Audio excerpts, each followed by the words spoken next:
네, 잘 쉬셨나요? 네. 네, 여러분들 안에 이렇게 활력이 있는다는 생각이 좀 들었습니다.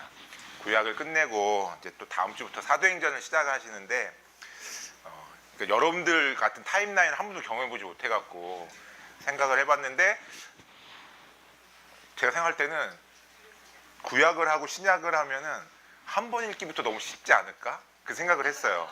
왜냐면 막 구약에 막 큰 책들 하다가 서신서 막 3장짜리 막 6장짜리 막 하면은 쉽지 않을까? 근데 이건 제 생각인 거고, 한번 좀 새로운 또 시기로 접어드니까 좀 즐겁게 하시면 좋겠다 이런 생각을 했습니다. 우리 이제 중간사를 하다가 이제 그 나라가 나뉘어지고, 그다음에 이제 그 톨레미 왕조에 의해서 70인역이 이제 번역이 되는 그 이야기까지 나누었습니다. 그래서 아까도 말씀드렸지만 이 시기를 보내면서 경건한 이방인들이 생기기 시작했다. 이 경건하다는 것은 다른 게 아니라 성경에서 그렇게 표현하는 것은 경건이라는 게 여러 의미가 있을 수 있잖아요. 근데 이제 아마 회당을 다니고 하나님을 알았기 때문에 회당을 다니는 거죠. 그러니까 그러한 시간을 보내는 그런 사람들이다라고 생각을 하시면 될 것 같습니다. 아까 이제 다니엘서 11장을 말씀드렸지만 톨레미 왕조랑 셀루키드 왕조가 이제 양과 염소로 표현되면서 이 팔레스타인 지역을 두고 6번의 전쟁을 하게 되거든요. 그러다가 이제 4차까지는 톨레미가 이기면서 계속 팔레스타인 지역을 차지하고 예루살렘을 차지하지만 그 이후에 이제 5차부터 분위기가 바뀌면서 이제 셀루키드 왕조로 바뀌게 됩니다. 그래서 이 셀루키드 왕조가 톨레미 왕조로부터 팔레스타인 지역을 차지하는데, 중요한 거는 팔레스타인 지역 중에서도 그 예루살렘 성이 값어치가 있는 성이거든요. 거기에 이제 많은 유대인들이 항상 성전세를 보내고, 또 거기 안에서 이게 교류가 있다 보니까 되게 중요한 그 도시인 거죠. 근데 이 도시를 이제 그 영역을 셀루키드 왕조가 차지를 합니다. 그래서 BC 198년 셀루키드 왕조가 톨레미 왕조를 이기면서 이 안티오쿠스 3세가 팔레스타인 지역까지 차지하는 거예요. 이건 어떤 의미가 있냐면 이제 이집트 지역의 세력을 시리아 지역의 세력이 이겼다라는 의미거든요. 그러면서 점점 영역을 넓혀갈 때 이 안티오쿠스 3세가 가까운 친구 중에 한 명이 카르타고의 한니발 장군이에요. 그냥 잘은 몰라도 한번 들어보셨죠? 예. 근데 여러분, 영화의 한니발이 아니라 그 영화의 한니발은 사람 잡아먹잖아요. 근데 그런 게 아니라 이 역사에 나오는 그 한니발이 이 안티오쿠스 3세에게, 야, 너가 이제 그 셀루키드 프톨레미도 이겼는데 지금 떠오르고 있는 로마랑 한번 붙어보는 것도 괜찮지 않냐. 그러면서 이제 충돌이 일어나기 시작을 하는 거죠. 그런데 여러분, 친구를 잘 사귀어야 합니다. 지금 이 안티오쿠스 3세가 나라가 점점 융성할 때 그 힘을 어디다 쏟느냐가 되게 중요하거든요. 그러니까 리더 역할이 되게 중요한 것 같아요. 근데 쓸데없이 로마랑 대결을 하다가 190년, BC 190년에 대패를 합니다. 로마에 지는 거죠. 안티오쿠스 셀루키드 왕이. 그러면서 막대한 전쟁 배상금을 지불하게 되는 거예요. 그러니까 쓸데없이 전쟁을 하다가 이제 그 안티오쿠스 3세가 그 190년 마그네시아 전투에서 소아시아 지역에서 로마에 패하고 난 후에 이제 188년에 협정을 맺었는데 금 12,000달란트를 물어주는 배상금인 거예요. 그러니까 엄청난 금액인 거고, 12년 동안 금 360톤을 또 줘야 되는 그러한 조약을 맺은 거예요. 그러니까 갑자기 나라가 급속도로 어려움에 처한 거죠. 지금도 막 전 세계가 막 누구야, 그 미국의 대통령 트럼프랑 협정을 해야 되는데 다 피하고 있잖아요 지금. 왜냐하면 갑자기 관세를 막 25% 막 우리나라한테 24인가 막 준 걸로 알고 있어요. 그러고 나서 막 중국에는 얼마 막 때려놨는데, 그러다 보니까 막 물가는 오르고, 막 미국 사람들이 아이폰 살라고 지금 막 줄 서 있대요. 막 왜냐면 관세 붙으면 아이폰 값도 올라가고 막 그러니까. 그러니까 막 문제가 생기니까 유예 기간 6개월 두고 막 지금 전 세계가 그래서 막 엉망진창 됐잖아요, 경제가. 근데 이게 다 돈의 문제인데 이 안티오쿠스 3세가 한 번 정말 정책 잘못 전쟁 버튼 눌러다가 로마한테 이런 일을 당하는 거죠. 그러니까 이렇게 협정을 맺고 나서 그 다음 해인 187년에 안티오쿠스 3세가 이제 죽었어요. 그리고 이제 셀루키드 4세가 통치를 했지만은 배상금을 막 거둬야 되잖아요. 줘야 되잖아요. 그러니까 막 세금을 막 사람들한테 걷다가 암살을 당합니다. 그리고 나서 이제 우리가 눈여겨봐야 될 왕이 이 셀루키드 왕조에 등장을 하는데 바로 안티오쿠스 4세입니다. 이 안티오쿠스 4세는요, 그러니까 이 전임 왕들은 다 뭐에 시달렸어요? 로마에 배상금을 줘야 되는 거. 근데 놀랍게도 이제 전임자들이 이제 시간을 한 10년 정도 보내면서 그걸 거의 다 갚은 거예요. 그러니까 안티오쿠스 4세는 되고 나서 2년 만에 그게 끝나버린 거야. 그러니까 우리가 지금 옛날에 뭐 IMF 끝났다는 식으로 그러니까 경제 주권 찾았네 막 그런 얘기가 있었잖아요. 그러니까 이 안티오쿠스 4세도 이제 본인한테 오는 그런 배상금의 부담이 사라진 상태에서 기본적으로 이 나라가 갖고 있는 힘이 있으니까 그거를 이제 펼치다 보니까 여러 나라를 막 정복하기도 하고 하면서 이제 힘이 쌓이는 거죠. 근데 이 안티오쿠스 4세가 이제 힘이 쌓이면서 교만해진 것 같아요. 요즘에 나르시스트라는 말 많이 듣던데, 그러니까 자존감은 없는데 뭔가 이렇게 돋보이기를 원하는 그런 사람들인 것 같아요. 왜냐하면 스스로가 그 에피파네스라고 막 부르고 다니는 거예요. 나는 에피파네스야, 에피파네스. 근데 그 뜻이 뭐냐면 신의 현현. 그러니까 내가 나를 통해서 신이 드러난다. 어떻게 보면은 하나님의 형상이 우리에게 있다라는 표현을 정말 교만하게 하면 이런 식으로 되는 거죠. 그런데 유대인들은 이 안티오쿠스 4세를 너무 싫어하는 거예요. 왜 싫어하느냐? 이 사람은 헬라 문화의 신봉자거든요. 그러니까 자꾸 예루살렘에도 그걸 강요하는 거예요. 근데 예루살렘은 어떤 도시죠? 하나님을 섬기는 성전이 있잖아요. 그러니까 유대인들하고 당연히 충돌이 있겠죠. 그러니까 유대인들은 스스로를 에피파네스라고 부르는 이 사람을 에피마네스라고 불렀어요. 근데 이 뜻은 뭐냐면 멍청이. 근데 되게 재밌잖아요. 진짜 언어 유희죠. 스스로는 에피파네스, 나는 신의 현현이야. 근데 주변에서 에피마네스라고 하는 거예요. 저 멍청이. 그러니까 유대인하고 이 사람하고 막 차이가 안 좋은 상태에서 일들이 이제 벌어집니다. 근데 어떤 일이 벌어지냐면 그 174년에 여기서 BC가 다 생략돼 있어요. 예, 연도가 그래서 줄어듭니다. 시간이 지날수록. 174년에 대제사장인 온니아스 3세가 죽었어요. 그리고 나서 사실은 뭐 이게 아들이 되든지 후계자가 있을 거 아니에요. 근데 그걸 정해야 되는데 온니아스 3세의 동생이 여호수아인데 이 여호수아가 안티오쿠스 4세에게 돈을 줍니다. 그러면서 내가 대제사장이 되도록 도와달라. 그럼 내가 당신이 하는 일을 협조하겠다라는 거예요. 여러분, 이 안티오쿠스 4세 입장에서는 나쁠 거 없잖아요. 그렇죠? 자기한테 협력하겠다는데.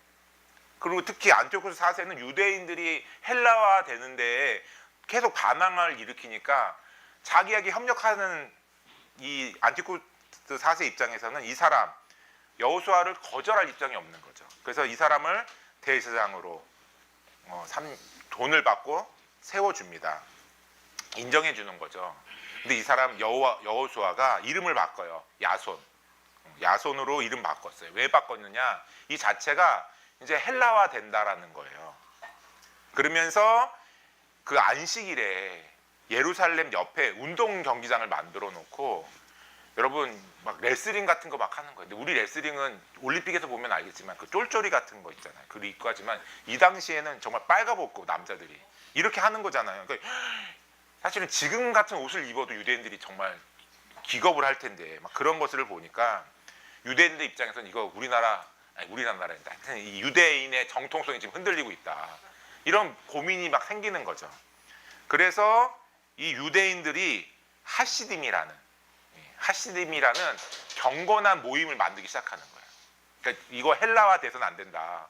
신앙의 순수성 지켜야 한다라는 겁니다. 그런데 야손이 돈 주고 대제사장이 됐잖아요. 근데 야손은 사실은 그 제사장 가문의 사람이에요. 왜냐하면 그 전 제사장의 동생이었잖아요. 그러니까 이 사람이 비록 헬라화 한다고 해도 뭐 거절감은 이질감은 없었지만 171년에 메넬리우스라는 사람이 무슨 생각이 들었는지 모르겠는데 안티오코스 4세에게 계속해서 돈을 바치면서 이 사람은 베냐민 지파 사람이거든요. 나를 대제사장으로 삼아달라. 그러니까 이게 마카비 이서에 나와 있대요. 마카비서는 이제 이 시기를 기록을 해놓은 책이거든요. 그래서 메넬라우스가 그 레위인 지파 사람 아닌데 그리고 제사장 가문 아닌데 처음으로 대제사장이 된 거예요.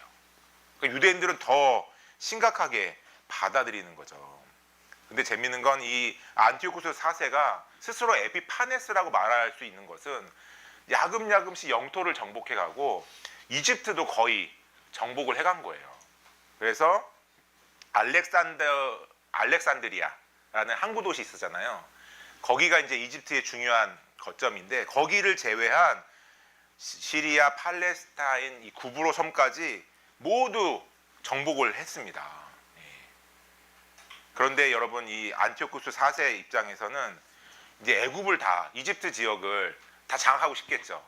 그래서 알렉산드리아까지 다 침몰하려고 가는 그때에 누가 개입하냐면 바로 로마가 개입하는 거죠. 로마 입장에서는 이 셀루키드를 그만두면 안 되겠어요. 왜냐면 이러다가는 더 힘이 커지면 이 옛날에 전쟁했던 기억이 있잖아요. 그래서 이제 로마가 개입하면서 안티오쿠스 4세가 이제 그 정복하려고 하는 그 생각을 거두고 맙니다. 그런데 여러분 이렇게 에피파네스가 열심히 주변 나라들을 정복해 갈 때 이 야손이 다시 어떤 사람들을 들쑤셔갖고 메넬리우스를 축출하고 다시 제사장으로 등극하는 거예요. 안티오쿠스 4세의 힘을 빌리지 않고 인정받지 못한 상태에서. 근데 여러분 이게 계기가 돼갖고 안티오쿠스 4세가 유대인들을 박해하기 시작하는 거죠. 가뜩이나 내 말 안 들은 사람들이었는데, 그렇죠. 그래서 이 제사장 문제를 계기로 메넬라우스 야손이 추출한 이 문제를 이제 기점으로 해갖고 유대인들을 막 박해를 하기 시작합니다. 그래서 성전 안에 여러분 헬라 문화 안에 그 신관이 있잖아요. 그리스 로마 신화. 실제로 그 평화로를 쭉 타고 가다 보면은 그리스 로마 박물관이 있어요. 저는 거기를 너무 가고 싶어서 한번 가봤거든요. 근데 딱 들어가면 이제 그 그리스 로마의 신들을 되게 크게 만들어놨어요. 정말 그 육체미 뿜뿜하고 막 옷도 하나도 안 입는 신들이 막 거기에 있습니다. 근데 딱 볼 건 없습니다. 여러분 딱 그거고 뭐 신에 대한 설명이 쭉 있고 몇 가지 그 당시 신화 같은 거. 그래서 뭐 이제 디도서 할 때 나올 뭐 어떤 신화들 뭐 이런 것들은 이제 가서 저는 성경을 공부하니까 거기 가서 이렇게 성경과 연관되는 게 되게 흥미롭게 보여지더라고요. 근데 하지만 저희 아내와 우리 아들 서준이는 전혀 관심이 없었어요. 도대체 이 돈을 주고 여기에 왜 왔냐 막 이런 반응이었거든요. 근데 아무튼 그런 거대한 그런 신상을 딱 보는데 저는 그것보다 더 컸을 거라 생각이 들어요. 실제로는. 근데 그러한 것들을 성전에 세우고 여러분 유대인들이 부정하다고 여기는 대표적인 동물이 돼지잖아요. 근데 그 돼지피 같은 것들을 막 성전 안에 막 뿌리고 하는 일들. 그리고 율법과 제사와 할례를 금지시키는 거죠. 할례를 행하면 어떻게 했냐면요. 어머니 목에다가 아이를 매다는 거예요. 너무 끔찍하지 않아요? 그럼 애가 죽겠죠. 그러니까 할례를 행했다는 이유로 그런 일들을 하는 거예요. 끔찍한 일들을 막 저지릅니다. 그러니까 여러분 이것을 한 2, 3년 경험을 하다가 이제 그 마카비 반란이 일어나는 거죠. 그 제사장 가문에 요한안이 있었거든요. 그 요한안에 5 아들이 있었습니다. 근데 그 5 아들을 중심으로 여러분 이 안티오쿠스 4세한테 도전장을 내민 거예요. 근데 물리적인 대전쟁은 사실은 있을 수 없었을 것 같아요. 왜냐하면 제사장 가문이 무슨 전투력이 있겠습니까? 근데 신기하게 계속 어떤 테러, 이 사람들 입장에서는 테러가 아니죠. 한 거죠. 근데 이제 그 안티오쿠스 4세 입장에서는 계속 테러를 감행하면서 막 이렇게 일어나니까 정말 그 세 번째 아들인 마카비우스에 의해서 이 반란이 본격화되었고, 이 사람의 별명이 망치 마카비 이런 뜻이 있었다 그래요. 그러니까 이런 사람들이 전쟁을 하다가 여러분 놀랍게도 166년에 마카비 반란이 일어났잖아요. 164년에 어떻게 됐느냐? 예루살렘을 탈환한 거예요. 유다 마카비에 의해서. 그리고 그때가 우리로 치면 성탄절쯤인 거예요. 12월 25일, 12월 달에. 그래서 유대인들은 이때 하누카를 지켜요. 하누카. 수전절. 이게 뭐지? 라는 생각이 들잖아요. 그러니까 이때 여러분들이 이제 독립이 되어온 걸로 보는 거죠. 근데 여러분, 수전절이란 말이 신약에 한 번 나와요. 언제냐면 요한복음 10장에 나와요. 그러니까 예루살렘에 수전절이 이르니 때는 겨울이다라는 그 구절이 나옵니다. 그러니까 수전절. 그러니까 오늘날에도 그러니까 기독교 문화가 강할 때 사실 요즘에는 메리 크리스마스 말 못 쓴대요. 그냥 해피 홀리데이. 연휴를 즐겁게 보냅시다. 연말 이런 식으로 인사를 한다 그러더라고요. 사실 백화점이 제일 성탄절을 알려요. 그렇죠? 막 그 장식을 해놓잖아요. 사실은 교회는 그 대강절 시작하면 그때 이제 트리 만들고 하지만, 그런데 이제 유대인들이 이쯤에 그 성전을 탈환을 했기 때문에 한우카를 지키면서 이때를 수전절이라고 말하는데 그 의미는 봉헌절. 그래서 신약의 시편 가운데 성전 봉헌했다라는 그 단어를, 그 시편을 되게 후대로 보고 요때로 보는 사람들도 있더라고요. 그러니까 이게 다 기록은 추정을 하다가. 그런데 아무튼 이만큼 유대인들에게 의미가 있는 거죠. 성전을 다시 회복했다.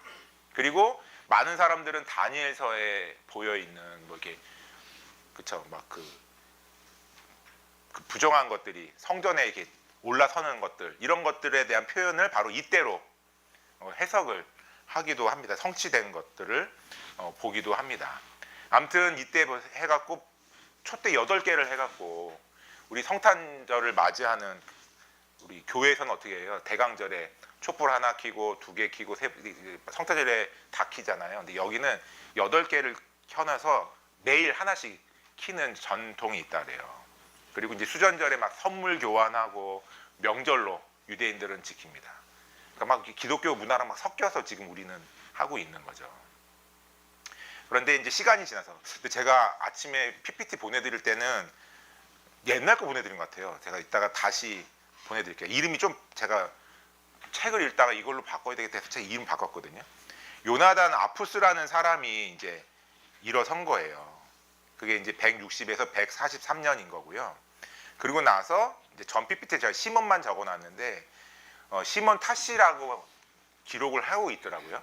근데 그 사람이 이제 대제사장인데 이때부터 이제 약간 마음에 욕심이 생기는 거죠. 이 사람들의 가문은 뭐였다 그랬어요? 제사장 가문이었다 그랬잖아요. 근데 어떻게 하다 보니까 독립전쟁을 이끌면서 정치력으로 리더의 자리에 선 거예요. 근데 여러분, 사람이 앉으면 눕고 싶고 누우면 자고 싶고 막 이런 게 있잖아요. 그러니까 이게 자기가 통치를 하다 보니까 이 시몬이라는 이 사람이 내가 대제사장이지만 왕이 되고 싶어요. 근데 유대인들 입장에서는 이게 안 돼. 왜냐하면 유대인들 입장에서는 왕과 제사장은 다른 계열에서 나와야 된다고 생각을 한 거죠. 그래서 왕과 제사장 겸직이 안 되는 걸 알기 때문에 이걸 하지 못하는 거죠. 근데 로마가 이 사람을 인정을 해준 거예요. 그러니까 여러 독립한 지도 꽤 됐잖아요. 한 20년 가까이 됐지만은 로마가 이제 이 나라에 대해서 이제 인정을 해주는 거죠. 그런데 이 사람들 초창기에는 이제 강경한 유대주의 국가의 어떤 목적이 있었기 때문에 신앙의 순수성 확보를 위해서 배교하는 사람들, 이교도, 뭐 이렇게 술사, 뭐 점치는 사람, 이런 사람들을 다 숙정을 하니까 거의 모든 사람들이 지지를 얻게 되는 거죠, 전 나라에.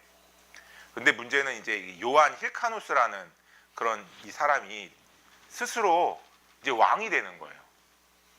반대를 하든 뭐 하든 나는 그 역할을 해야 되겠다. 왜냐하면 이 사람이 갈릴리 지역도 차지하게 되고 사마리아 지역도 차지하게 되고, 특히 사마리아에 있는 그림 신산의 잘못된 그런 것들을 다 무너뜨리고, 그다음에 이두메 지역까지 정복을 하는 거죠.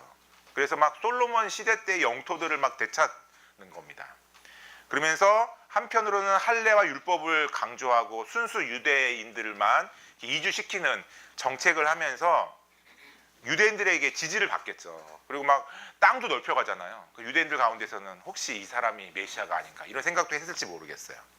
근데 문제는 제사장인데 왕이 됐잖아요. 근데 여러분 그 에피파네스 4세 때, 안티쿠스 4세 때 에피파네스 스스로 부르는 사람 그 시대 때 하시딤이라는 그 모임이 있었다 그랬잖아요. 순수한 신앙을 지키는 사람들. 근데 이 사람들은 계속 반대하는 거야. 왜요? 그거는 아니다. 왕이면 왕이고 제사장이면 제사장이 된다. 신앙의 순수성 때문에. 그러면서 이 하시딤과 거리가 생기고요. 이때 제사장 쪽에 지지를 받고 있을 거 아니에요. 이 사람들이. 이 제사장의 지지를 받는 이 사람들을 뭐라고 얘기하냐면은 사두개파라고 얘기를 해요. 그러니까 신약에 있는 사두개파는 제사장적인 출신 성분이 있는 거죠. 그리고 어때요? 이때 딱 보니까 어때요? 정치적이에요. 제사장이지만 정치적이면서 좀 권력을 가진 사람들한테 이제 용납하는 그런 것이 있는 거죠. 신앙적인 관점에서. 그래서 사두개파랑 이제 하시딤하고 이런 분파들이 생기는 거죠. 이게 바로 이제 요한 힐카누스 1세 때 일어난 일입니다. 그러고 나서 거의 1년도 못 된 왕이지만 아리스토블루스 1세가 왕이 되는데요. 여러분 이 사람은 1년도 안 됐는데 권력력이 굉장했나 봐요. 왜냐하면 어머니 형제들을 모두 감옥에 가뒀어요. 왜 가뒀을까요? 반역을 일으킬까 봐. 그러니까 우리 조선 왕조에도 보면은 정말 그 왕이 한 명 딱 나오면 그 가까운 가족들은 다 그냥 시골에서 조용히 살아야 돼요. 왜냐하면 뭐만 하면 반란 그렇게 해서 죽을 수 있거든요. 그리고 막 정치적인 어떤 문제가 생길 때마다 그렇게 숙청하면서 자신의 힘을 차지한단 말이에요. 이 아리스토블루스 1세도 정말 어머니의 형제들 감옥에 가두면서 짧은 영토 안에 많은 땅을 차지했어요. 특별히 이두메 지역 정복하고요. 에돔 사람들한테 할례를 받도록 하는 거예요. 그러니까 유대인들, 그러니까 이 사람, 그러니까 보면은 정치라는 게 참 묘한 게 반대파들을 한테 내가 그 뭔가를 얻기 위해서 하는 일들이 있어요. 그러니까 이 아리스토블루스 같은 경우에는 이방인들에게도 할례를 행하게 하면서 유대인의 어떤 우월성을 더 돋보이게 만드는 거죠. 근데 이 사람의 부인이 살로메 알렉산드라거든. 근데 이 이름을 조금 여러분 기억하시면 이제 다음 페이지 바로 나옵니다. 아리스토블루스는 정말 짧은 기간에 통치했지만 이 영토에 대해서는 하스몬 왕조의 영토를 거의 이렇게 차지하는 그런 일들을 이제 차지한 겁니다. 근데 이제 알렉산더 얀네우스라고 말을 하는데, 이게 잠깐만 제가 하나 뭐 여기서 빠뜨린 것 같아요. 이 아리스토블루스라고 해서 이제 그 왕이었는데 곧 죽었잖아요. 근데 이 다음에 사람이 바로 살로메 알렉산드라거든요. 근데 이 살로메 알렉산드라 시기가 그 어떤 좀 평화의 시기를 보여줍니다. 여기 보면 이제 알렉산더 얀네우스라고 하는 이 시기가 제가 이제 이 중간을 그 약간 생략을 했는데 왜 보면 이 사람이 어떤 일을 했냐면은 그 형수가 알렉산드리아였거든요. 살로메 알렉산드리아. 이 사람하고 결혼을 한 거예요. 그러면서 이제 27년 동안 전쟁하면서 국토를 확장하는 거죠. 그리고 하시딤이라고 제가 좀 전에 명명했던 그 사람들이 드디어 이제 바리새인이라는 호칭을 얻게 되고, 이 바리새인들은 이렇게 점점 왕국화되어 가고 있는 이 제사장 가문이 왕이 되어서 왕국화되어 가고 있는 그 사람들을 못마땅히 여기는 거예요. 근데 바리새인들에게는 영향력이 있었는데 뭐냐면 계속 반란을 일으키면서 교육의 주도권이 있는 거거든요. 그러면서 유대인들에게 일반 유대인들의 입장에서는 이 사람들이 왕의 역할을 하는데 이것은 잘못되고 있다. 이건 율법에 맞지 않는 거다라고 생각을 하면서 유대인들은 점점 바리새인들을 더 이제 신뢰하기 시작을 하는 거죠. 근데 아무튼 알렉산더 얀네우스 이 시기 때에 좀 전에 제가 말씀드렸듯이 에돔을 정복하면서 그 에돔 사람들한테 막 할례받게 한다고 막 그랬잖아요. 근데 이 사람이 어떤 정책을 폈냐면 이두메 지역에 총독을 세우는 거예요. 에돔 그 사람들이 사는 그 지역에. 바로 이 사람이 안티파터입니다. 여러분 이 이름을 좀 잘 기억을 할 필요가 있어요. 이 안티파터가 이제 총독이 딱 세워지고 나서 계속 유대의 그 왕조의 협력을 잘 하면서 장기간 에돔의 총독이 되는 거죠. 이두메 지역에. 그래서 자신의 힘을 쌓은 거예요. 그런데 문제는 이 알렉산더 얀네우스가 여러 지역을 이제 차지하고 힘을 키워나갔잖아요. 근데 이 사람이 죽었을 때 아까 제가 얘기했던 그 살로메 알렉산드리아, 그쵸? 이 여자 대단한 것 같아요. 왜냐하면 1년 동안 왕이었을 때 부인이었거든요. 근데 그 왕이 죽었어. 근데 사실은 우리가 이제 구약 배워서 알겠지만 형이 죽었을 때 그 아내를 이제 결혼할 수 있잖아요. 그 뭐 유대적으로 문제가 없어요.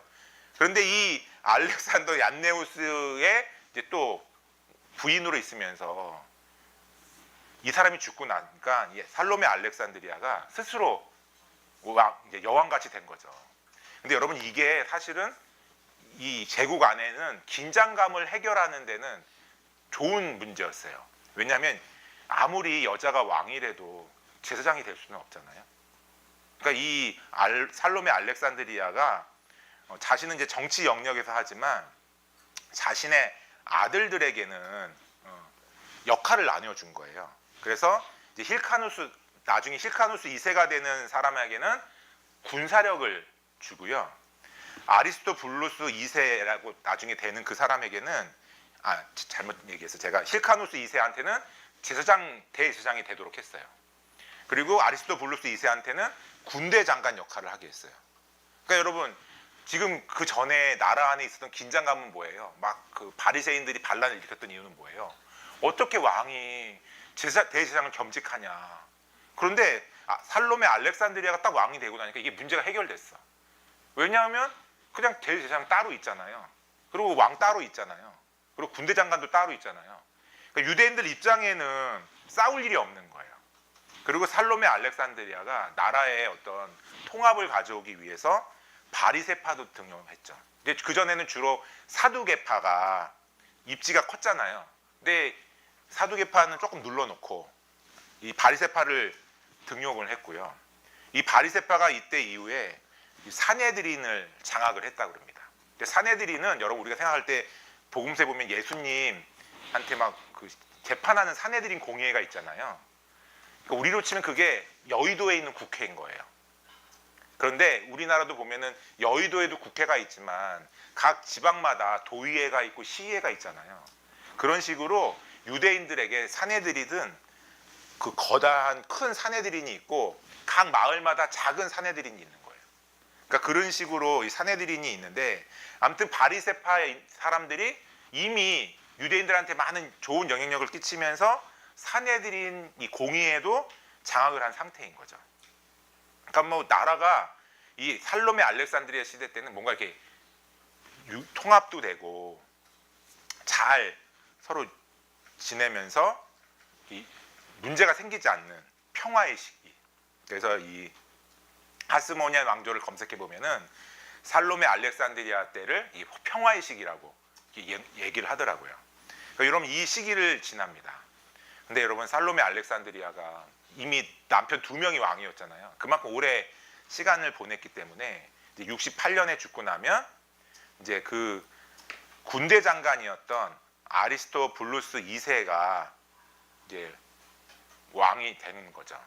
근데 여러분 아리스토블루스 입장에서는 뭐를 원할까요? 또 어떨 것 같아요? 여러분들이 아리스토블루스 2세라면. 맞아요. 지금 엄마가 딱 나라의 어떤 평화를 이끌기 위해서 제사장과 어떤 정치적인 힘을 나눠놨잖아요. 근데 아리스토블루스는 자기 형제 힐카누스 2세 갖고 있는 대제사장직이 너무 갖고 싶어. 그래서 그것을 뺏으려고 하다 보니까 어떤 일이 벌어질까요? 둘 사이에는 이제 긴장감이 생기는 거죠. 그러니까 정치 영역과 종교 영역이 이제 충돌하기 시작합니다. 그리고 여러분 그 살로메 알렉산드리아가 바리새파 사람들을 등용했잖아요. 그런데 이때 사두개인들은 또 준동을 합니다. 그러면서 아리스토블루스 2세한테 붙는 거죠. 그러면서 당신이 대제사장직도 겸임을 해라. 그러면서 힐카누스 2세를 축출하고 전에 했던 대로 왕이면서 대제사장의 역할을 감당하는 거죠. 근데 여러분 이때 이두메 총독 안티파터가 계속 지켜보다가 뭘 이때는 이때다고 정치적인 판단이 선 거죠. 바로 힐카누스 2세의 편에 서는 거예요. 그러면서 아리스토블루스 2세를 축출하고 힐카누스 2세가 이제 왕이 됩니다. 근데 사실 이 사람은 주로 대제사장이었잖아요. 그러니까 어떻게 보면 정치력이 약한 거죠. 근데 안티파터가 처음에는 힐카누스 2세를 막 도우면서 그 역할을 하지만 여러분 로마가 점점 힘을 발휘하기 시작을 하는 거죠. 그러면서 이 힐카누스 2세가 왕이 됐고 대제사장이 됐지만 이 안티파터가 로마에 사실은 붙은 거예요.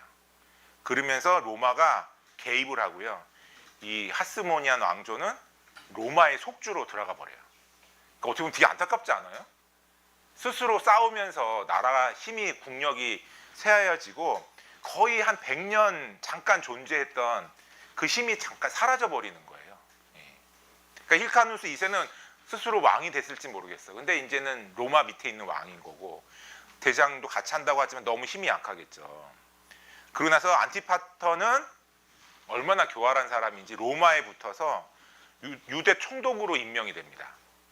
그러니까 이 사람이 이러면서 힘이 세지는 거죠. 그리고 이 사람이 안티파터가 총독으로 있을 때 자기 아들들을 원래 그 하스모니안 왕조가 차지하고 있던 땅들을 나누어서 다스리게 하는 거예요. 그래서 갈릴리 총독으로는 아들 헤롯에게 주고 그 아들은 나중에 힐카누스 2세가 축출되고 나면 어떻게 되느냐? 이제 유대인의 왕으로 등극하는 거죠. 바로 여러분 이 BC 40년 유대인의 왕 헤롯이 예수님 때 예수님 때 막 그 아이들 죽이라고 했던 헤롯 있잖아요. 그 헤롯이에요. 그리고 이 헤롯을 뒤에 보면 성경에 계속 헤롯이 나오거든요. 그러니까 사람들은 헤롯이 자꾸 죽었다 그러는데 살아났나? 라고 생각하지만 그거는 어떻게 보면은 이 가문의 왕조 이름을 얘기하는 거죠. 마치 성경에 보면 바로가 여러 명이 될 수 있잖아요. 이런 식으로 이제 이 헤롯이 유대인의 다스리는 지경까지 이르게 되었다라는 겁니다. 여러분 그 책에 따라서는요, 그 하스모니안 왕조의 아리스토블루스 2세의 아들 안티고노스라는 사람이 계속 반란을 일으켰다고 그래요. 왜냐하면 이 안티파터랑 대항해서 싸우는 거죠. 근데 이 사람이 이렇게 큰 힘은 발휘하지 못하는 거죠. 그래서 우리가 드디어 이제 여러분 신약 시대로 온 거예요. 왜냐하면 이 대헤롯이 왔잖아요. 근데 여러분 이 대헤롯은 여우 정치를 별명이 여우였다 그래요. 여우. 왜 여우냐? 로마에도 잘하고 유대인들에도 잘하는 거예요. 왜냐하면 자기가 왕 될 수 있었던 거는 로마에 있잖아요. 그리고 실질적으로 지금 유대인들을 다스려야 되는데 유대인들 힘으로 못 다스리는 걸 아는 거죠. 오랫동안 자기 아버지가 해온 걸 봤잖아요. 그래서 이 사람은 로마를 위해서 하는 일과 유대인들을 위해서 하는 일이 있는 거죠. 그래서 로마를 위해서는요, 가이사랴, 로마의 황제들을 위한 도시를 건설하는 거예요. 그러니까 성경에 보면 가이사랴라는 도시가 되게 많아요. 근데 그 가이사랴가 지중해 쪽에도 있지만 또 내륙 쪽에도 있거든요. 그래서 이 베드로가 예수님을 향해서 신앙 고백했던 가이사랴는 내륙 쪽에 있는 가이사랴고, 그리고 이제 그 바울이 이제 재판받으면서 감옥에 2년 동안 있었던 것은 또 이제 지중해 쪽 그런 도시가 됩니다. 그러니까 이렇게 보면 가이사랴라는 도시가 여러 군데 생기는 거예요. 그러니까 로마 황제 입장에서는 이 사람을 의심할 여지가 없어. 왜냐하면 자신들을 위한 도시 이름을 따서 도시를 만들어줄 정도잖아요. 또 사마리아를 옥타비우누스의 도시라고 해갖고 세바스테로라고 명칭을 하고, 또 옥타비아누스와 로마를 위한 신전을 가이사라에다 막 세우는 거예요. 그러니까 황제 숭배를 뒷받침하는 거죠. 그리고 가이사라와 예루살렘에 원형 경기장을 만들고 로마 황제에게 경의를 표하기 위해서 이제 체육대회를 여는, 대회를 여는, 그러니까 로마에 정말 잘 보이려고 애쓰는 그 일을 하는 거죠, 헤롯이. 하지만 또 유대인들에게는요, 잘 보여야지 반란을 일으키지 않을 거 아니에요. 유대인들이 어떤 민족인지 아니까. 근데 보면은 예루살렘을 확장 건축했어요. 그래서 요한복음에 보면 예수님이 내가 죽으면 3일 만에 이 성전 다시 세우겠다 했을 때 사람들이 도대체 이거 헤롯이 얼마나 오랫동안 성전을 지었는데 라는 이야기들을 하거든요. 근데 정말 헤롯이 천천히 오랫동안 예루살렘 성전을 확장을 합니다. 그리고 수소 300마리의 희생제사, 물론 솔로몬만큼은 아니에요. 솔로몬은 1,000마리를 드렸지만, 그러니까 아무튼 그런 식으로 유대인들의 환심을 사고 예루살렘의 수도 시설을 공사하고, 그리고 로마를 인정하지만 예루살렘을 나는 보호하겠다라는 명목으로 어떤 가이사라의 초상이 있는 그거를 들어오지 못하게 한 거예요. 그래서 예루살렘에는 그 동전, 가이사라의 얼굴이 있는 동전을 사용하지 못하도록 헤롯은 했어요. 근데 여러분, 예수님 당시에는 어때요? 동전 쓰잖아요. 그러니까 이 헤롯이 만들어 놓은 것도 나중에 유대인들은 무너뜨려서 쓴 걸 볼 수 있어요. 그러니까 그러면서도 예수님한테, 그렇죠, 이 가이사라에게 세금을 바치는 게 옳습니까 아닙니까? 라고 질문을 하는 게 얼마나 좀 속이 보이는 행동입니까? 그러니까 이런 걸 보면 정말 헤롯이 정말 정치를 너무 잘하는 거죠. 실제로 이제 2017년에 두 번째 성지순례를 갔을 때, 그때는 이제 SBS 간사님들하고 갔거든요. 근데 갔는데 그때 정말 첫 번째 성지순례 갔을 때 보지 못한 걸 많이 봤어요. 첫 번째 성지순례는 이제 교회에서 가는 거니까 주로 기념교회를 갔어요. 가서 이제 주로 예수님 생각하고 막 이렇게 예루살렘 시간을 보냈는데, 두 번째 갔을 때는 저희 가이드분이 막 무조건 산에 데려가는 거야. 그러니까 뭐 이렇게 높은 산은 아니고 조금만 올라가면 되는. 그리고 거기는 다 평지더라고요. 그리고 거기에 마을이 있고. 근데 거기 이제 데려가서 주변을 보게 하고, 또 이게 성경과 연관돼서 보는 게 건축들을 볼 수 있도록 시간을 많이 줬어요. 근데 정말 가는 곳마다 헤롯이 만들었다는 게 되게 많더라고요. 그러니까 만약에 여러분들이 시간이 된다면 보면 이제 국립공원 지도가 있더라고요, 이스라엘에는. 근데 그 국립공원이, 우리나라 국립공원은 주로 이렇게 자연이잖아요. 가면 절이 있고. 근데 거기는 성경의 어떤 그 유적지가 있어요. 그러니까 그런 데를 데려갔어요. 근데 정말 헤롯이 가는 곳마다 이것도 헤롯이 만들었고 이것도 헤롯이 만들었고. 근데 헤롯은 건축 왕이었어요. 그러니까 그때 가이드 해주신 분이 그런 얘기를 했어요. 보면 예수님이 제자들한테 여우도 굴이 있고 뭐 그런 얘기를 하잖아요. 근데 그 여우가 자기 생각할 때는 헤롯 같다고. 왜냐면 헤롯은 성을 엄청 많이 만들어 놨다는 거예요. 그러니까 예수님의 제자라면 이런 걸 따라가야 되겠느냐 막 그러면서 얘기를 들은 적이 있습니다. 그러니까 BC 20년에 이 헤롯이 수룹바벨 성전을 이제 보수를 하고, 예수님이 막 사흘 동안 내가 사흘 만에 다시 일으킨다라고 말씀하셨을 때 유대인들이 46년 동안 건축했다라고 얘기를 하잖아요. 그러니까 BC 20년부터 예수님 당시 활동하던 AD 26년까지 계속 되고 있는 거예요. 그러니까 헤롯은, 대헤롯은 죽었지만 헤롯의 어떤 통치 아래에 있는 그 영향력 아래에서 계속 예루살렘 성전을 보수를 하고 있는 것들을 볼 수 있습니다. 네. 좀 잘 따라오고 계시죠? 이제 역사에는 거의 끝났어요. 그리고 잘 이해 안 가셔도 상관없어요. 그냥 저도 맨 처음에 중간사를 듣는데 뭔 소리야 막 이런 생각을 했거든요. 전 역사가 너무 없는데 막 BC AD 나오니까 벌써 막 기가 다치기 시작하는 거에서 안 돼, 그래도 들어야 돼 하면서 들었거든요. 근데 이제 학교를 몇 번 하니까 반복이 중요한 것 같아요. 그러니까 여러분, 구약하면서 난 도대체 뭘 배운 거야 이런 생각하시는 분들 계속 공부하시면 되고, 특히 이제 간사 되셔서 공부하시면 계속 더 할 수 있으니까 그러시면 됩니다. 네. 아무튼 반복인 거예요. 뭐 한 번에 다 이해할 수 없습니다. 저도 지금도 막 모르는 거 명칭 많거든요. 근데 이제 계속 반복하니까 이제 이런 거구나라는 생각이 듭니다. 근데 여러분, 대헤롯이 아무튼 엄청난 사람이잖아요. 근데 그가 BC 4년경에 죽는 거죠. 근데 그가 아들 셋한테 지역을 분할했어요. 마치 이제 자기 아버지가 아들들에게 했듯이. 근데 이 대헤롯이 사실은 사람들도 많이 죽이고 끔찍한 일도 많이 했다. 뭐 로마에게 잘 보이기 위해서, 유대인들에게 잘 보이기 위해서 뭐 여러 가지 일도 했지만 나쁜 일들도 되게 많이 한 거고, 이 BC 4년에 죽을 때에 아켈라오, 헤롯 빌립, 헤롯 안디바에게 이제 3등분 하는 거예요.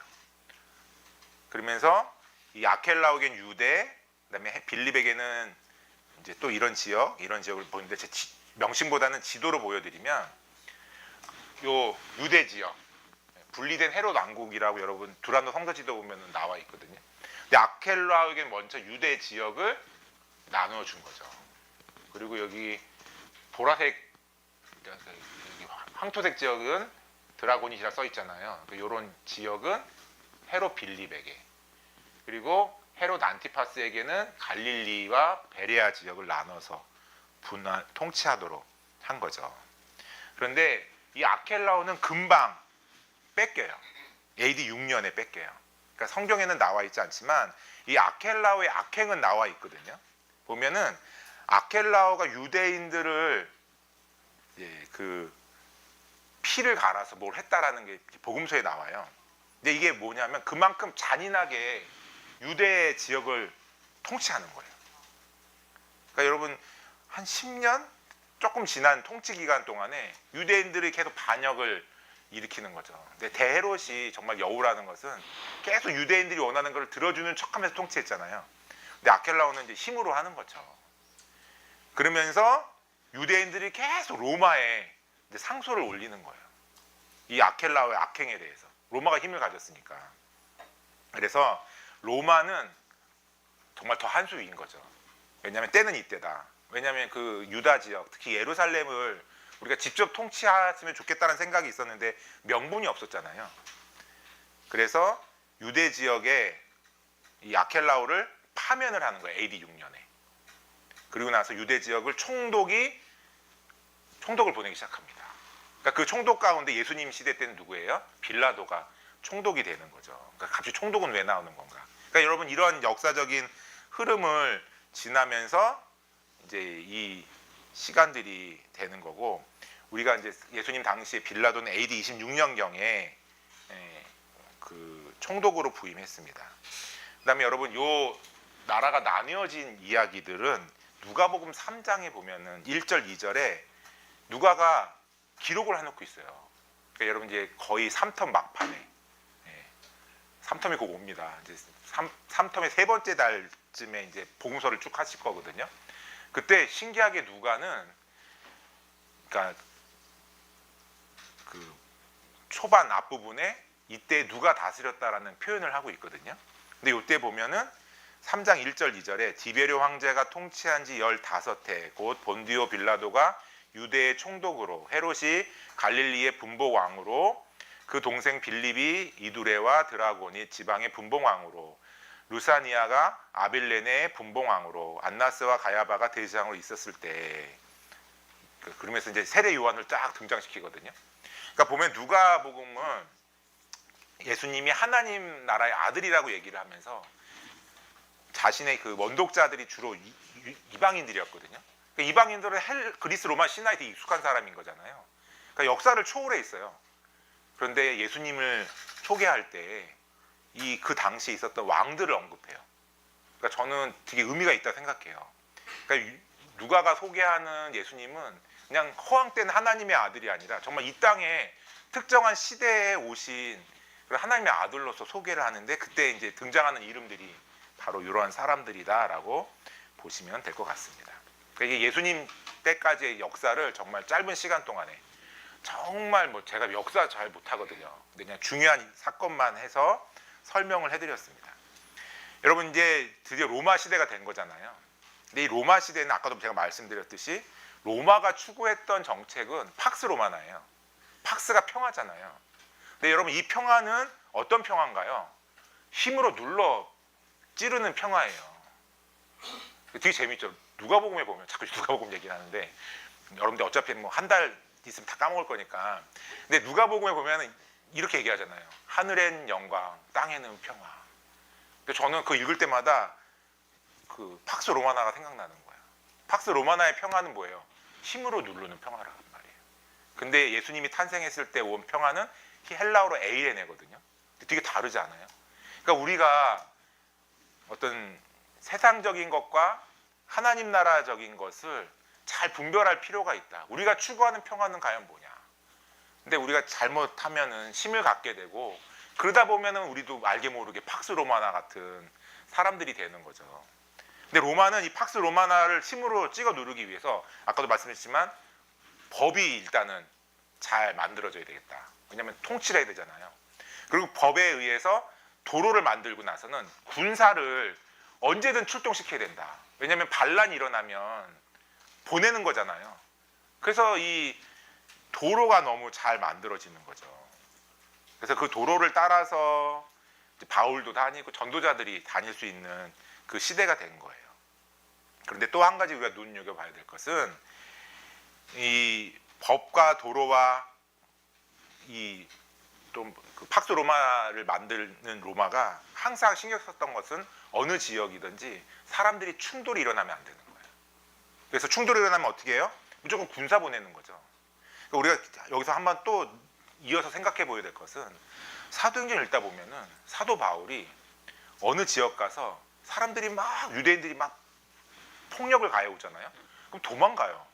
그러니까 저는 맨 처음 읽다가 약간 바울은 피하는 건가? 약간 그 생각이 들었어요. 사람들한테 말은 안 했어요. 왜냐하면 바울을 폄하하기는 좀 그렇잖아요. 그렇죠? 근데 저는 이거 생각하니까 이해가 됐어요. 왜냐하면 그러고 나면 그 지역에 있을 수가 없는 거예요. 다시는 못 가는 거예요. 쫓겨나요. 그러니까 유대인들이 이제 로마에서 쫓겨날 때가 있었거든요. 그럼 유대인들이 그때 못 가. 그 왕이 살아있을 동안에는. 그러니까 바울은 전도의 문을 위해서 유대인들이 막 무력을 가해오면 도망갈 수밖에 없는 거예요. 같이 싸우면 그 지역에 전도의 문이 막히는 거예요. 그러니까 이 로마가 어떤 정책을 추구했는가.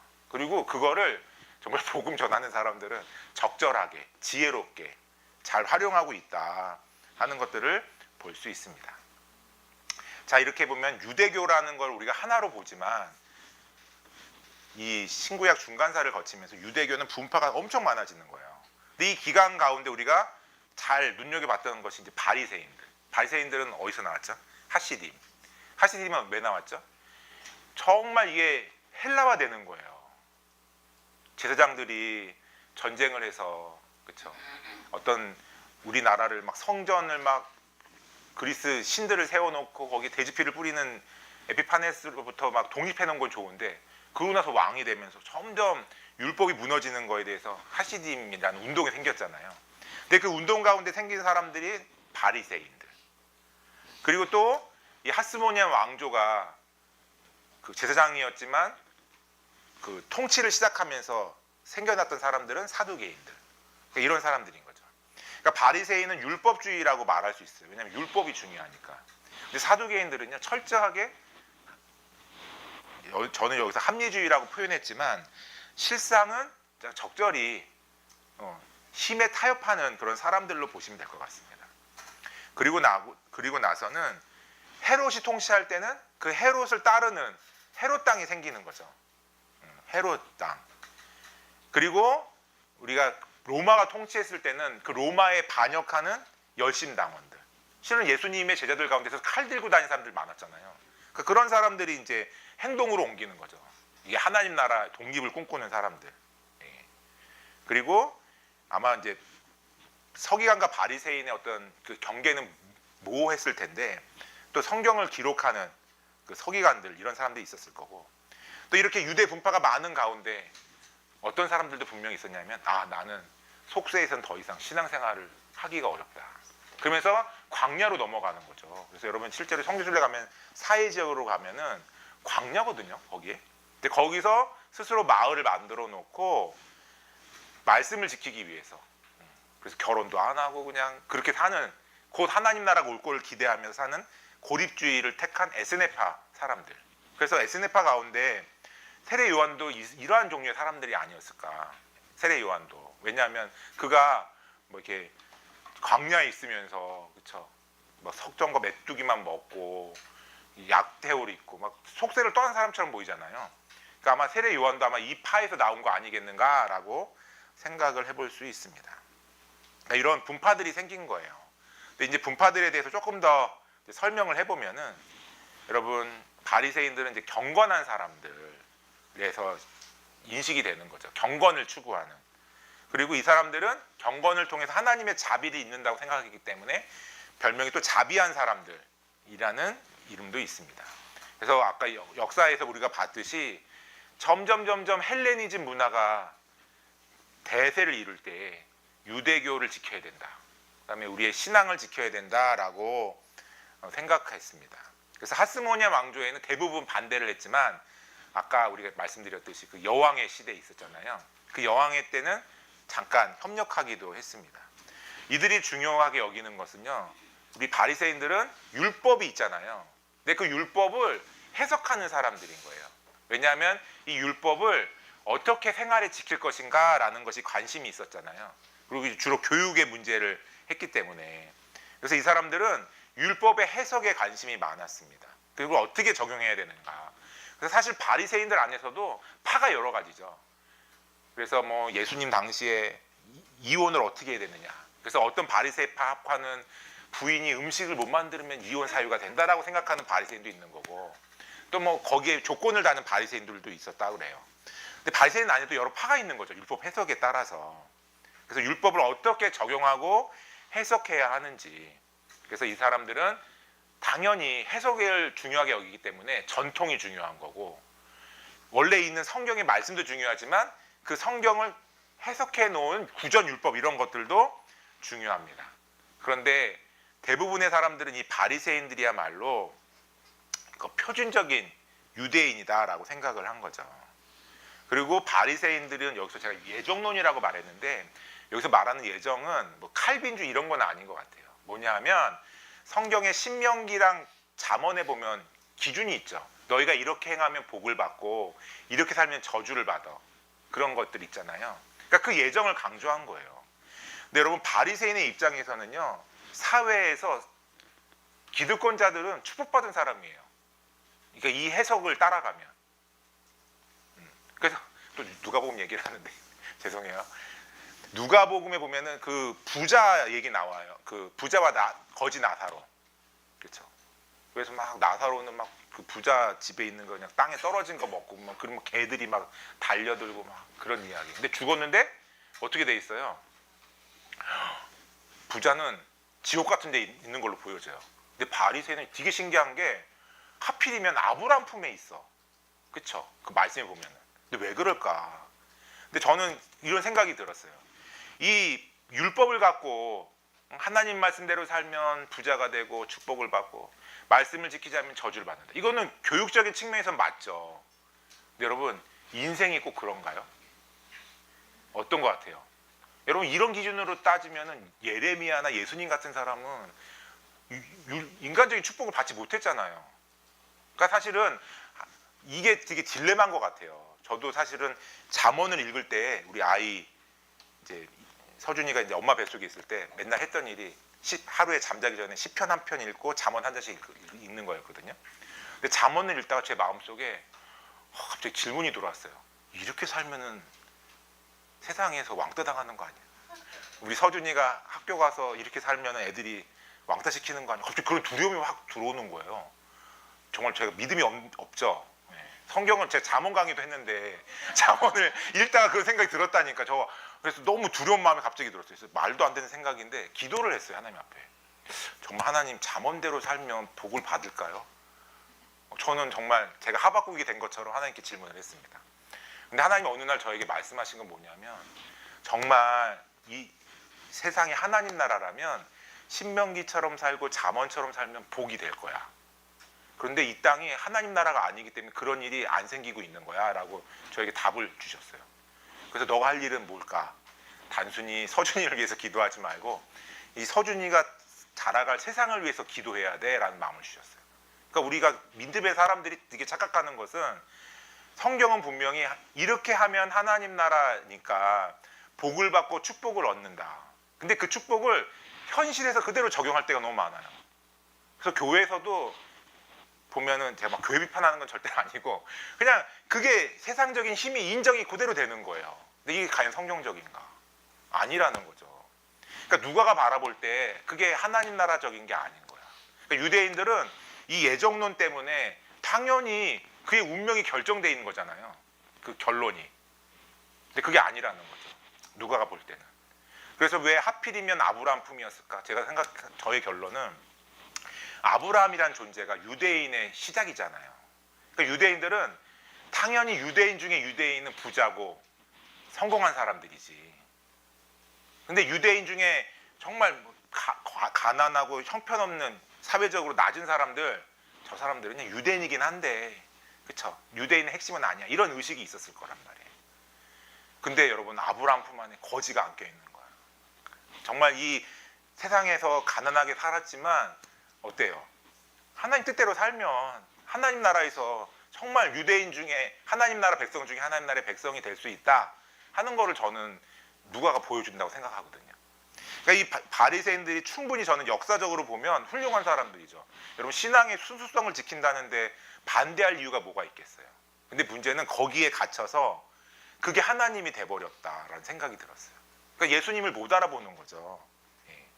그러니까 이 사람들은 어떤 힘이 있는 사람들이고, 그래서 중요한 건 이 사람들이 성경만 인정한 것이 아니라 구전도 인정했기 때문에 어떤 천사, 마귀 존재, 부활만 인정하고 있다 하는 걸 볼 수 있습니다. 반대로 바리새인과 제일 반대는 사두개인인 것 같아요. 사실 이 사람들의 기원은 불분명하지만 힐카누스 2세가 이제 왕이 되면서 하시딘과 결별할 때 여러분 항상 정치는 세력이 필요하잖아요. 그러니까 자신을 지지해주는 제사장 가문 그룹들을 힐카누스가 이제 등용을 하면서 이 사람들이 이제 사두개인이 된 거죠. 그래서 이 사람은 율법주의자들하고는 다르잖아요. 율법은 율법의 해석이 중요하기 때문에 전통이나 율법의 해석, 장로들의 전통이 막 있을 때 바리새인들은 인정하지만 사두개인들은 인정하지 않았어요. 오히려 우리가 진짜라고 하면서 우리는 모세오경만 그것만 인정하는 그 사람들이죠. 그래서 모세오경에 없는 건 인정하지 않아요. 그래서 부활도 인정하지 않고 그다음에 천사, 악마 이런 것도 다 인정하지 않았어요. 그래서 여러분, 예수님한테 부활에 대해서 시비 거는 사람들이 사두개인이에요. 그리고 사도행전도 보면은 바울 두고 바리새인하고 사두개인들 막 싸우거든요. 왜 갑자기 저 사람들 싸우느냐? 다른 거 아니에요. 부활 문제 때문에 그러는 거예요. 왜냐하면 사두개인들은 성경에 이 단어가 없으면 인정하지 않는. 그러니까 되게 재밌지 않아요? 성경 작구를 인정하는데 되게 정치적이야. 그러니까 나는 이게 사람이 가지는, 오늘날에도 보면 막 그 현실에 드러나는 그 사람의 특징이 보면 다 여기에 있는 것 같아요. 그러니까 어떤 인간의 선택을 강조하면서 이 사람들은 주로 상류층에 속하는 사람들이었다. 또 이제 서기관들을 이제 가로놓고 제가 전통주의라고 했는데 사실 바리새인도 정통을 강조를 하는 거죠. 이 사람들은 그냥 성경에 필사하는 데 되게 힘썼던 사람인 거죠. 그리고 서기관은 신약에서 자주 언급되는데 때로는 율법사, 율법교사로도 이제 혼동해서 등장을 하기도 합니다. 그래서 율법을 가르치고 발전시키는데 사실은 바리새인은 출신에 가깝고요. 서기관은 그 사람의 직업에 가깝다라고 하더라고요. 왜냐하면 이 둘은 되게 겹치거든요. 그러니까 그들이 하고 있는 일들로 서기관을 이해하시면 될 것 같아요. 성경에 나올 때. 그다음에 헤롯 땅 같은 경우에는 아까도 말했지만 헤롯이 당시 다스리고 있잖아요. 당연히 거기를 뒷받침하는 유대인들이 있는 거예요. 그래서 바리새인들은 당연히 로마의 밑에 있으면서도 로마를 계속 거부를 하지만은 헤롯 땅은 현실에서 일어나고 있는 힘을 인정하는 사람입니다. 어떻게 보면 바리새인 서기관들하고 또 다르죠. 그런데 정말 성경에 보면은 마태복음이나 마가복음에 이 헤롯 땅이 나올 때 정말 성향이 같지 않은 바리새인들하고 예수님을 잡는 일에는 같이 했다라는 표현이 나와요. 예수님은 모든 사람이 다 싫어했나 봐요, 보니까. 그다음에 열심당이 나오죠. 열심당은 그 시몬, 셀롯인 시몬이 나오는데 또 가나안 시몬 이런 사람들이 아마 열심당원으로 보고 보면은 여러분 비느하스 기억나십니까? 민수기 할 때 비나스가 언제 나왔죠? 그 바알보올 사건 때 그죠? 시므온 지파의 시므이가 고스비 데려다가 음행 저지를 때 막 밖에는 연병이 펴지는데 막 이거 안 되겠다 해서 제사장의 그 비나스가 창으로 찌르잖아요. 그리고 하나님이 이제 이것을 평화의 언약을 맺는 그런 장면이 나와요. 그러니까 이 사람들의 입장에는 우리는 말로 그 비나스의 후손으로서 우리가 창을 들어야 된다. 그러니까 이 사람들 그래서 칼을 드는 거죠. 그래서 아켈로가 파면되고 로마의 속국이 될 이때에 탄생하는 사람들이었다 그래요. 그래서 대체적으로 바리새인들은 존중하죠. 신앙을 순수성을 인정하니까 이런 걸 볼 수 있습니다. 그다음에 에세네파는 아까도 얘기했지만은 정결을 중요시하기 때문에 그래서 옷, 돈, 음식을 공동으로 소유를 하는 그런 사람들. 그래서 희생제사 맹세하는 거 군복무를 하지 않았고, 그다음에 노예 두지 않고. 그러다 보니까 당연히 현실을 살 수 없어요. 어떻게 보면 바리새인들보다 더 극단적인 그 하나님을 따르겠다라고 하는 사람들. 그래서 독신주의자였고 결혼하는 것을 막 비난했다고 합니다. 그리고 신기한 거는 성인 남성만 회원으로. 그러니까 그리고 영원 불멸을 믿었기 때문에 이렇게 할 수 있었던 거죠. 그래서 보면 이제 몇몇 중요한 이 사람들이 이게 보면 복음서에 등장을 하거든요. 근데 보면 재밌는 건 이 사람들이 예수님과 같은 점도 있고 다른 점도 있어요. 근데 문제는 십자가의 사건을 앞두고서는 어떻게 했느냐? 다 힘을 합쳐갖고 예수님을 십자가에 막 못 박으라고 얘기하는 그런 사람들이었다라는 겁니다. 자, 그러면서 이제 산헤드린 공의회가 또 성경에 나오거든요. 유대인들 최고 종교 지도 회의였죠. 그리고 이들은 이걸 공회라고 불렀습니다. 그래서 유대인들 사회에서는 사실 로마의 법이 지배하고 있지만 실생활 안에서는 산헤드린을 더 눈치를 볼 수밖에 없는 거예요. 그래서 법적인 종교적인 일들을 논의하기 위해서 이제 모이는 거고, 그 보면 70인을 왜 이렇게 아까 성경 번역할 때도 70인역이 나왔잖아요. 그러니까 70이라는 숫자를 왜 이렇게 신성시하느냐? 사실 70명이라는 게 나오는 게 그 민수기에 보면은 그렇죠. 그 만나만 먹으니까 막 불평해요. 민수기 11장에 보면 나와 있어요. 그럼 보면은 막 불평하니까 모세가 막 속이 상하니까 하나님이 두 가지 방법으로 주시는데, 하나는 메추라기 내리시는 것과 각 지파에서 이제 사람들 세워서 70명을 회막 앞으로 모이게 하는 일이 나와요. 그래서 그들에게 성령을 주시잖아요. 그러니까 이 이후에 어떤 70이라는 그런 숫자가 유대인들에게는 되게 중요한 숫자가 된 것 같아요. 그래서 실제적으로 언제부터냐, 아마 에스라 시대를 기원으로 보는 경우가 많습니다. 그래서 에스라 시대에 돌아와서 성전은 지었지만, 여러분 몇 주 전에 공부한 거잖아요. 성전 지었지만 이 신앙을 회복하기 위해서 그렇죠. 에스라가 말씀을 막 낭독하고 막 힘썼을 때, 여러분 그 시대에 아마 이 산헤드린 공의회도 아마 시작된 거 아닌가? 근데 이 사람들 나름대로는 우리는 그 모세 때를 우리의 어떤 실질적인 모토로 삼는다 이렇게 얘기를 하고 있는 것 같아요. 그래서 신약에서 말하는 이 산헤드린 공의회는 신약에 이게 공회라는 말이 나오는데 바로 유대인들의 최고 통치 기관인 산헤드린 이거를 말을 하는 거고, 70인이라고 말을 하지만 꼭 70인은 안 되고 71명, 72명, 하여튼 70명으로 해서 한 번 되면 계속 한다 그래요. 그래서 죽으면 채우고 이런 식으로. 그리고 이 최고 의장은 대제사장이 그 역할을 하는 거고, 그리고 이 구성원들은 제사장, 장로, 서기관, 또 바리새인 막 이런 거 통해서 그 당시에 그 유대인들 사회에서 지도자급이 이 일을 했다라고 합니다. 그리고 아까도 말씀드렸지만 예루살렘에 큰 산헤드린 공회가 있는 거고, 각 마을마다 또 이러한 산헤드린을 줘서 작은 산헤드린이 존재했다라고 합니다.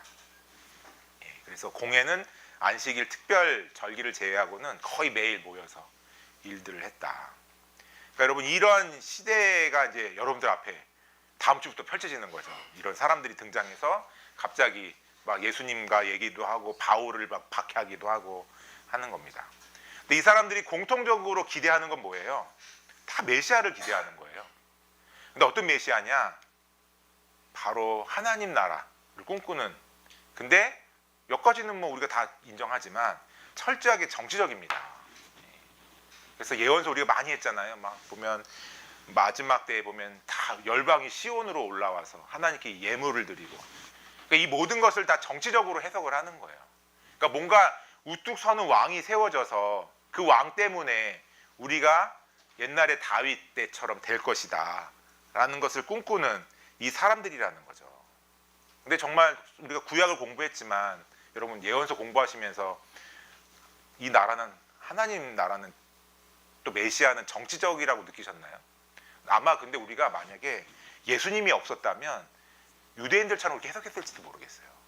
여러분 심지어는 다음 주에 사도행전을 딱 펼쳤을 때 예수님이 이제 승천하시려고 하는데 제자들이 하나님 나라 회복이 언제 되죠? 그걸 질문을 해요. 근데 우리가 이해해야 될 것은 그때는 아직 제자들도 성령을 받기 전이잖아요. 그러니까 여러분 예수님이 부활하신 것을 경험하고 40일 동안 함께 했는데도 여전히 정치적인 걸 꿈꾼다라는 거예요. 그러니까 당연히 유대인들은 그럴 수밖에 없구나라는 것을 우리가 성경을 보면서 알 수 있습니다. 근데 다시 우리가 구약부터 한번 쭉 훑어보면 하나님 나라가 그랬는가? 아니었죠. 여러분 그 어떻게 보면 아브라함과 이삭과 야곱과 맺은 그 언약이 있잖아요. 그렇죠? 민족을 만드시고 땅을 주시는 이유는 뭐예요? 복을 주시려고. 그래서 보면은 땅의 모든 족속이 너희로 말미암아 복을 얻을 거다. 우리가 창세기 때 그 글을 읽었단 말이에요. 그리고 출애굽기 19장으로 딱 넘어가면 그게 뭐예요? 바로 제사장 나라로서 그 역할을 감당해야 한다라는 거죠. 그래서 우리가 이제 한번 다시 정리를 해보면 하나님 나라는 뭐였어요? 이 아브라함과 이삭과 야곱과 맺은 그 언약을 통해서 그래서 이 복이 되게 하는 일, 그래서 민족이 되고 땅을 통해서 출애굽시킨 이유는 다른 게 아니라 제사장 나라 되는 거였죠. 여러분 이 기반 아래 이스라엘은 원래 세워진 거예요. 원래 하나님 나라는 그거였잖아요. 그래서 언약을 맺으시고 모세오경을 보면 언약을 맺으시고 성막을 만드시고 하나님이 다스리심을 통해서 이스라엘이 된 거죠. 그렇죠? 근데 그 이스라엘이 우리가 이제 역사서랑 예언서를 보면 무너져요. 그렇죠? 그래서 막 원래는 이스라엘이 이 집이 언약이 깨지고 그다음에 이제 성막이 이제 보면 나중에 성전 안에 우상이 막 있잖아요. 에스겔서 보면 막 하나님이 에스겔 들여다가 성전 보여줬더니 그 안에 막 우상을 섬기는 그 여자들 막 사람들의 모습을 보여주셨잖아요. 그러니까 하나님의 통치가 사라진 이스라엘. 그러니까 이 사람들은 계속해서 이제 이스라엘이 회복될 거를 막 꿈꾸죠. 그리고 실제로 예언서 안에도 이 이스라엘은 회복된다라고 말씀하셨잖아요. 그래서 막 이제 메시아도 약속하시고 새 언약도 약속하시고 새 성전도 약속하시고 하나님이 새로운 이스라엘을 얘기하셨을 때 유대인들은 이게 전적으로 정치적인 나라일 거다라고 생각을 했지만 우리 이제 기독교인들은 이 모든 것들이 누구 안에서 성취된 거예요? 예수 그리스도 안에서. 그러니까 여러분들이 정말 CSBS의 장점은 이제 예언서를 다 하고 이제 신약을 보니까 왜 신약 저자들은 예수님을 이렇게 소개하는가 하는 것들을 여러분들이 한번 잘 찾아보시면 예수님이야말로 정말 이 예언을 성취하신 분이 맞구나라는 것들을 확인할 수 있을 것 같아요. 그러니까 이게 CSBS 말고 다른 SBS 할 때는 이거를 신약 구약을 안 배웠으니까 그냥 역사만 얘기를 했는데 여러분들이 한번 그래도 예언서를 했으니까 기억에 남았든지 안 남았든지 한번 다 잊어먹지만 마시고 그 인용된 구절이 과연 무슨 의미로 인용되었는지, 또 우리가 예언서 공부할 때 성취의 최고봉은 뭐라 그랬어요? 구약에 있는 신약에서 인용된 거라 그랬잖아요. 그러니까 그걸 통해서 신약의 말씀들이 어떻게 성취되었는가 하는 것들을 잘 찾아보시면 좋을 것 같습니다. 그래서 사실 이 400년간의 침묵기를 지날 때 사실 말라기의 마지막은 뭐였어요? 그 본문이 정말 말라기를 딱 펼치면 하나님은 정말 숨이 막힐 것 같아요. 막히실 것 같아요. 왜냐하면 하나님이 말라기 1장 2절에서 내가 너희를 사랑해 라고 말을 하는데 백성들은 어떻게 얘기하죠? 어떻게 우리를 사랑하셨다는 거예요. 왜냐하면 정말 놀랍지 않습니까? 막 포로 기한 돌아올 때 감격했을 거예요. 그리고 막 성전 못 짓다가 막 성전 딱 짓고 나서 또 감격했을 것 같아. 근데 그 시간을 보내고 나서 대답은 하나님이 사랑한다 그래도 어떻게 우리를 사랑하셨죠? 막 이렇게 질문을 하는 거예요. 어떻게 했냐고. 근데 여러분 이 신구약 시대를 지나고 나서 신약 안에 우리가 또 발견하는 것은 하나님이 우리를 어떻게 사랑하셨는가. 그러니까 예수님의 십자가라는 것이 과연 어떤 것인가. 그것이 예언서를 거쳐서 어떻게 우리에게 왔는가. 그거를 확정시켜 주는 것이 신약이잖아요. 그러니까 유대인들은 아직도 구약만 믿는 사람들이지만 우리가 신약을 통해서 이 예언의 성취와 함께 예수님을 또 이렇게 발견할 수 있겠다라는 겁니다. 자, 이렇게 말라기에서 엘리야 예언이 사실은 그 엘리야가 이제 여러분이 곧 봉사하실 때 이제 그 세례 요한이라는 것을 기억하실 것 같고, 요거 좀 기억하실 것은 보면은 구약과 유대교에서 생각하는 종말은 바로 하나님 나라가 임하는 거죠. 근데 하나님 나라가 임하는 그들의 막 바라보는 그들의 상황은 뭐냐면 사탄의 통치를 받고 있는 거예요.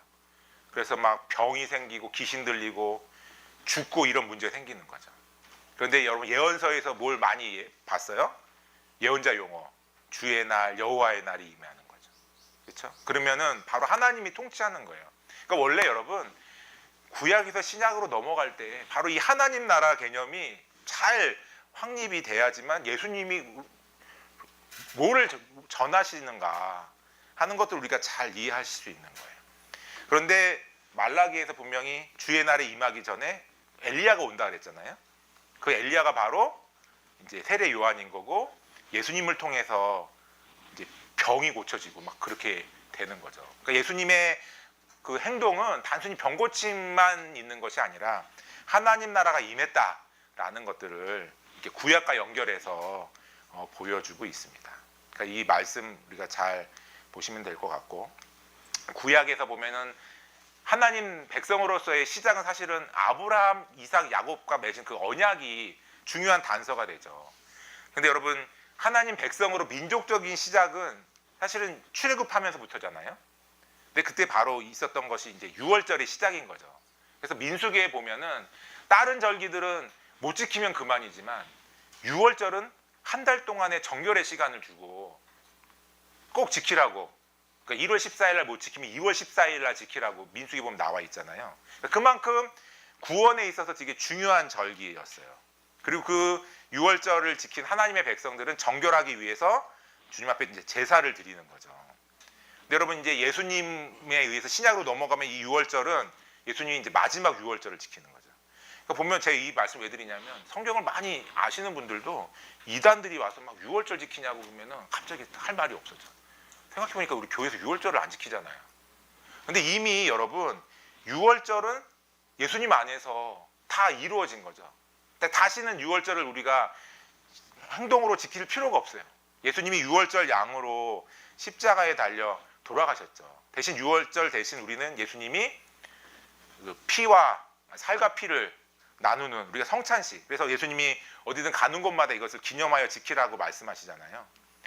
그리고 이제 십자가를 통하여서 어떤 일이 벌어지죠? 그 성전의 휘장이 위에서부터 아래로 찢어지는 거예요. 여러분 휘장이 있기 전까지는 어떤 의미였어요? 하나님은 거기에만 계신다, 지성소에만.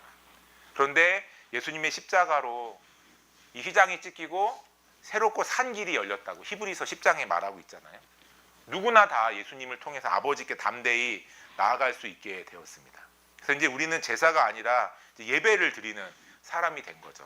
그러니까 제가 이제 구약부터 신약의 역사를 잠깐 설명드렸고 변화된 거를 말씀드렸고, 이제 구약의 의미가 예수님 안에서 바뀌어서 신약에서 달라지는 것들을 이제 설명을 이제 드리면서 이제 신구약 중간사는 제가 이제 마무리했습니다. 네. 정말 짧은 시간 동안에 몇백 년을 한 거거든요. 400년을 한 거라서 다 잊어먹어도 저는 여러분들한테 뭐 숙제를 내드리거나 과제를 내드리진 않지만 여러분들 이제 신약의 이러한 이름들과 배경들이 이렇게 나오고 우리가 구약에 배웠던 것들을 이렇게 적용해 볼 수 있구나. 그러니까 그동안 SBS가 많았지만 온라인 때 한번 CSBS 했거든요. 그러니까 이 CSBS만의 장점은 예언서를 봤다라는 거, 공부해 봤다라는 거.